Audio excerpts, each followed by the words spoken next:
Hi guys, this is going to be our video for section 5.5, which is on completing the square.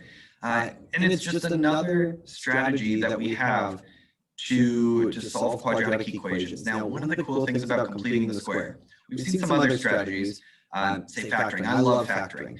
Factoring is wonderful, but it only works when the numbers are nice. Completing the square is one of our strategies that will work for any quadratic equation.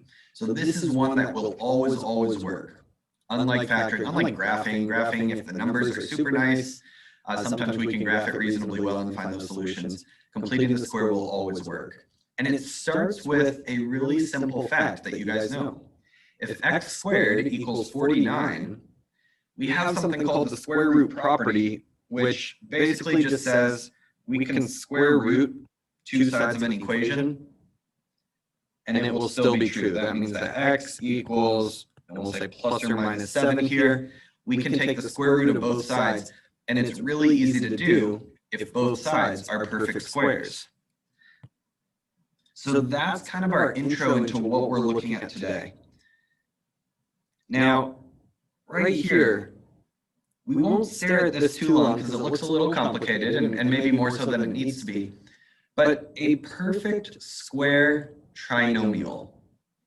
A trinomial that's actually something squared, a perfect square, always has the form x squared is what we're going to say right now, just 1x squared for now, plus bx, we've seen that, plus b over 2 squared. And so what does that mean? Well, let me give you a quick example. If we had a perfect square, so x plus 3 squared. That's a perfect square because it's being squared. We could also write this as x plus 3 times x plus 3, because that's what squared means, right? Times itself. So if we FOILed that out, we would get x squared plus 3x's plus 3x's, so plus 6x's total, plus 9, and that is a perfect square trinomial. It's a trinomial that came from a perfect square. So how does it relate to kind of that b over 2 and stuff on the left-hand side? Well, we have x squared.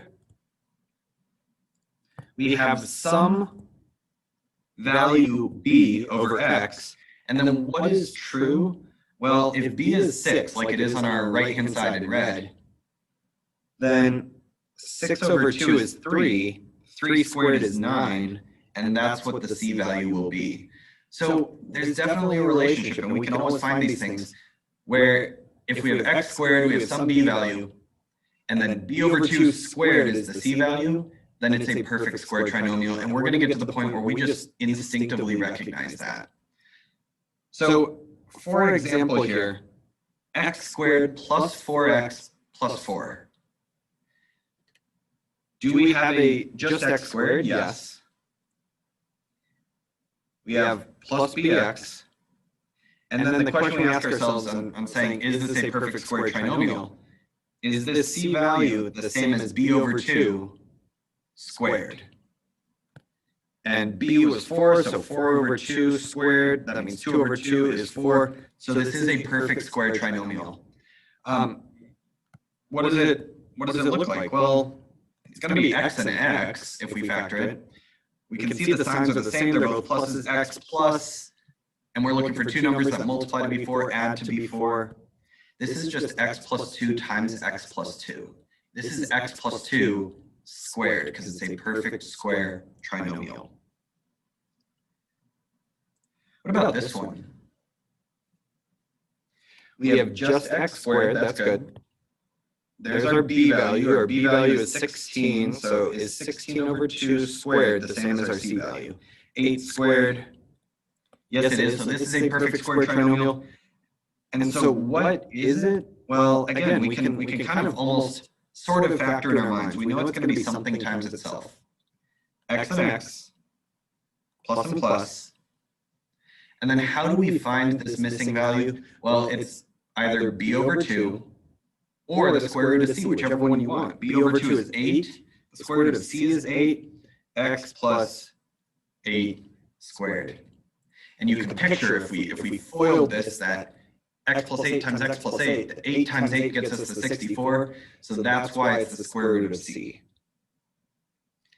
So now we're going to use this and use our square root property we talked about at the very beginning to solve some quadratic equations. Some will be easier than others.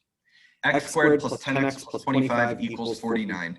The first thing we want to do is recognize that left-hand side and say, that looks kind of like a perfect square. The square root of 25 is 5.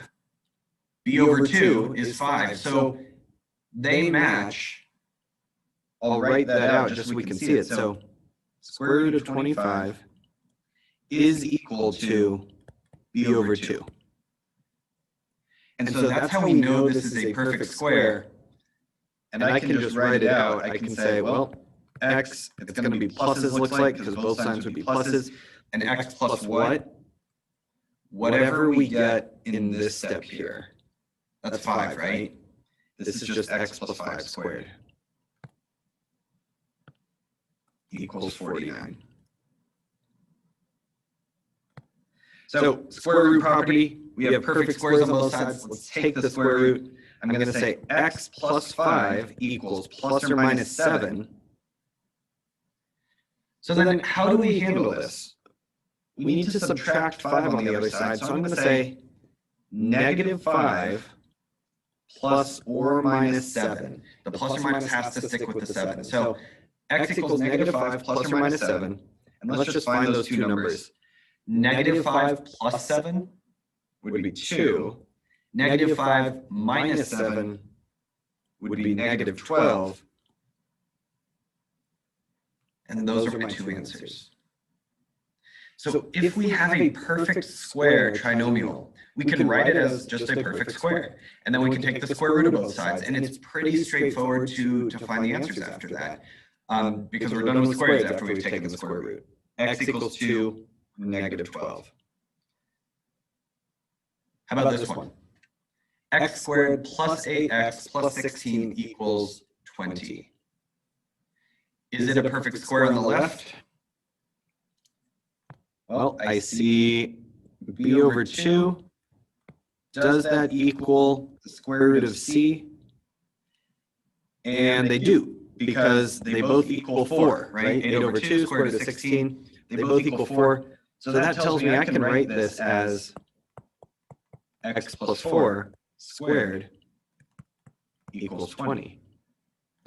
We'll take the square root of both sides because we got a perfect square there on the left. That gives us x plus 4 equals, and now we have to do a little bit of work. What is the square root of 20? We spent some time back in 5.4.1 doing this. Square root of 20, 4 times 5, 2 times 2. So we can pull a 2 out. I'm going to say this is plus or minus 2 root 5. And if you need to review simplifying square roots, I'd encourage you to go back and look at the beginning of that 5.4.1 video. But x plus 4 equals plus or minus 2 root 5. That means that x equals negative 4 plus or minus 2 root 5. And there's nowhere really for us to go as far as simplifying this, because one of them has radicals, one of them doesn't. These are just my two answers. There are two answers there. Negative 4 plus 2 root 5 and negative 4 minus 2 root 5. So again, if we have a perfect square trinomial, awesome. Write it as a perfect square, then we take the square root of both sides, simplifying as we need to, and then just get x alone.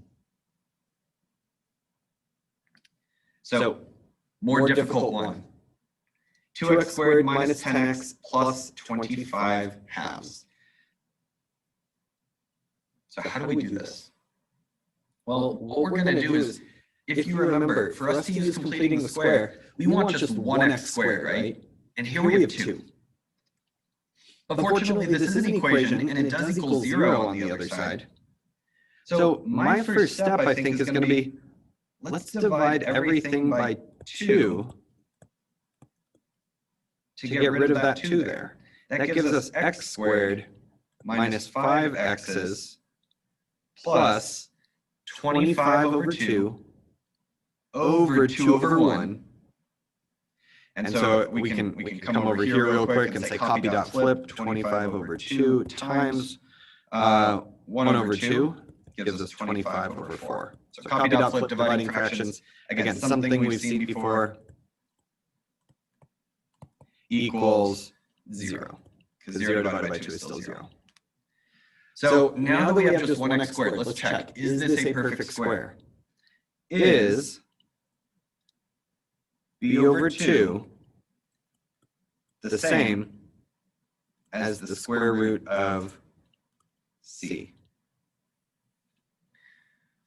So the square root of c that's going to be 5 halves, and we have negative 5 halves, but remember plus or minus for the square root.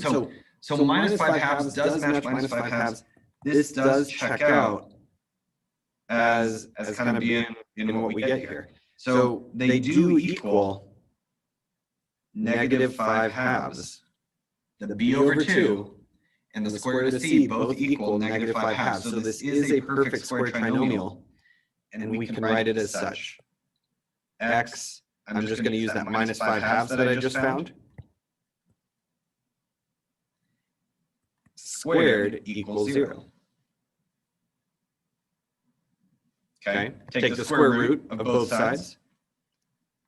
And so we get x minus 5 halves, the square just goes away, equals, so what's the square root of 0? It's just 0. And we always say plus or minus, but this is the one unique case that does plus or minus 0 really mean anything? Positive 0, negative 0, they're kind of the same thing. So I'm just going to leave it as 0 and add 5 halves over and say x equals positive 5 halves. This is a parabola with one solution where that vertex is on the x-axis. We've seen these before graphically, we've seen these factoring. We're seeing them completing the square now. So if you're trying to solve using completing the square and there's a 2x squared there, then just divide the 2 out. Divide the 2 out, divide everything, make sure it's still a perfect square. That's what we were doing in green. And if it is, you can write it as a perfect square, take the square root of both sides, solve for x. Now, all of that was lovely, but sometimes we won't have a perfect square ready to go. So we might need to find it. What value of x, sorry, what value of c, excuse me, would make this a perfect square? How do we find that? Well, c always needs to be, and this is a good thing to know, maybe to put in your notes, b over 2 squared. We saw that earlier in the equation. So if I'm looking for the value of c, I'm just going to say, okay, well, b over 2 squared is 7 squared. C would have to be 49 in this one. And I'm hoping you're starting to get a gut instinct and saying, oh, x squared plus 14x, so that'd be 7 squared is 49. I'm going to rewrite it and check and say, yep, that kind of looks like a perfect square to me. I can see the relationship between b over 2 and the square root of c. So 49 would make that one a perfect square. What about this one? Try this one. b over 2 squared. Negative 20 over 2 squared is negative 10 squared, but anything squared is positive. C would need to be 100 here to make this a perfect square. Okay, it would need to be x squared minus 20x plus 100. Let's do a trickier one.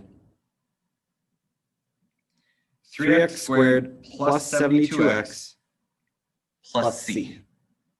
Now here's the reason this one's tricky.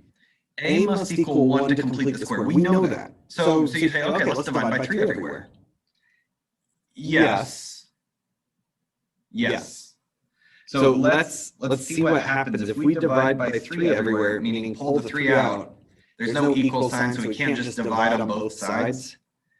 But if I pull the 3 out, I'm left with 3 times x squared plus 72 divided by 3, which happens to be, it's almost like hours. Hours in the day. 72 divided by 3 is going to be 24.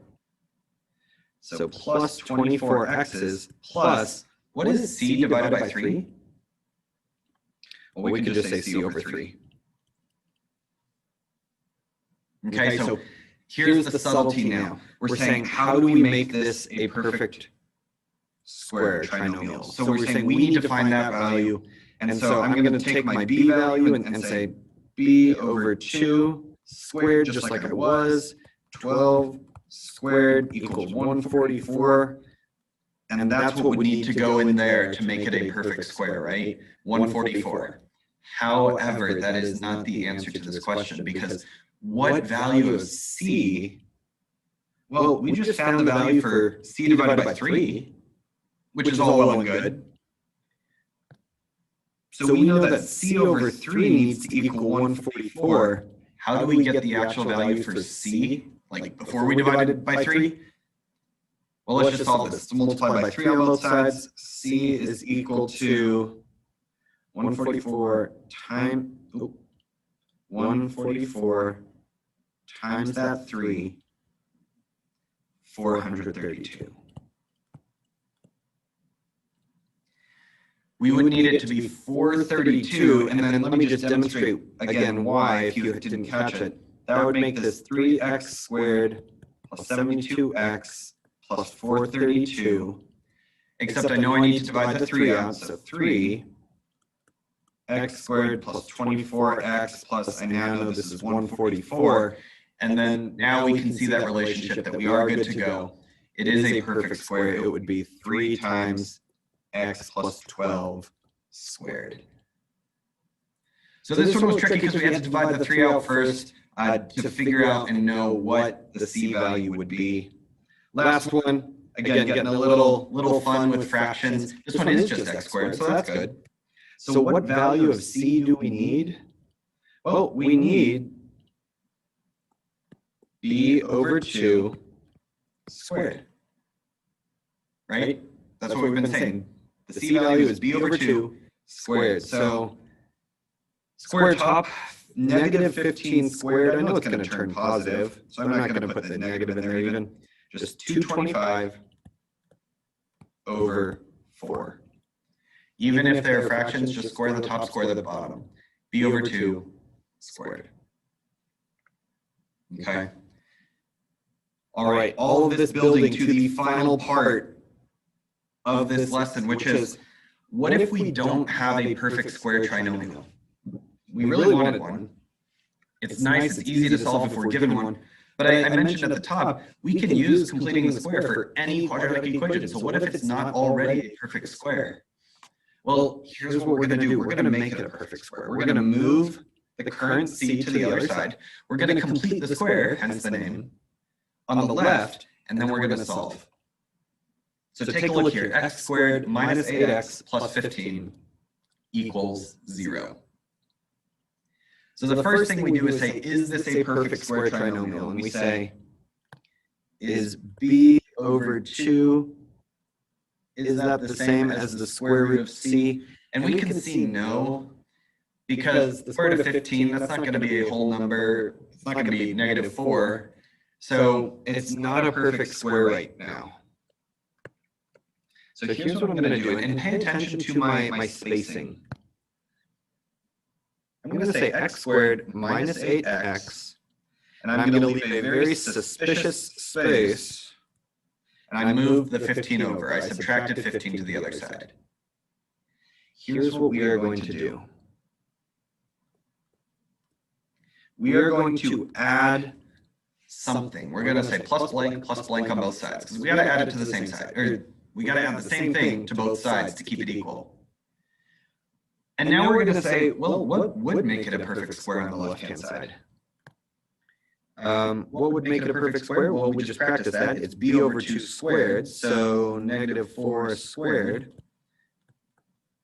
So I'm going to add 16 to both sides here. I can do that. It's an equation, so as long as I do the same thing to both sides, we're okay. And now I have a perfect square on that left-hand side. Now I have, get the dark purple, x minus 4 squared. And being able to write the square version from the perfect square trinomial is important. So make sure you know how to factor that, make sure you know how to just recognize and say, okay, so I'm going to take this value, the b over 2 value that I got, and put it in there. Make sure you know how to do that. X minus 4 squared equals negative 15 plus 16 is just 1. And now I can take the square root of both sides, meaning x minus 4 equals plus or minus 1. So x equals 4 plus or minus 1, which means x equals 4 plus 1, 5, or 4 minus 1, 3. So this is another strategy we have, completing the square, where even if we don't start with a perfect square trinomial, we can make it a perfect square trinomial. We can add blanks on both sides and just figure out what would make it a perfect square trinomial, add that to both sides, and make it happen. Let's try this one. And if you felt like you followed that process earlier, I'd encourage you to pause it, work it out, and then unpause it, and you'll see my walkthrough and my explanation. X squared plus 20x plus 41 equals 12. I'm hoping you can see there, okay, so that's not a perfect square.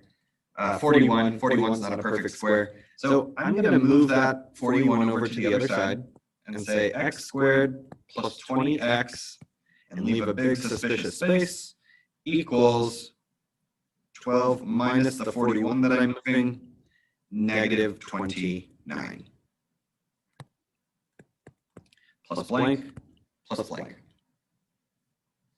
What would make this a perfect square trinomial on the left? b over 2 squared.